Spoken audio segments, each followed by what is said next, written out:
अतिमनोहरं सर्वसुन्दरं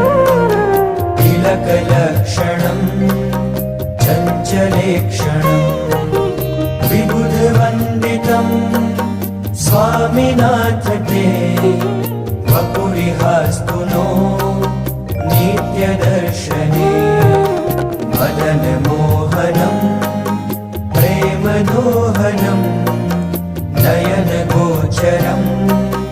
भक्तसञ्चरं भुवि सुदुर्लभं स्वामिनाथ ते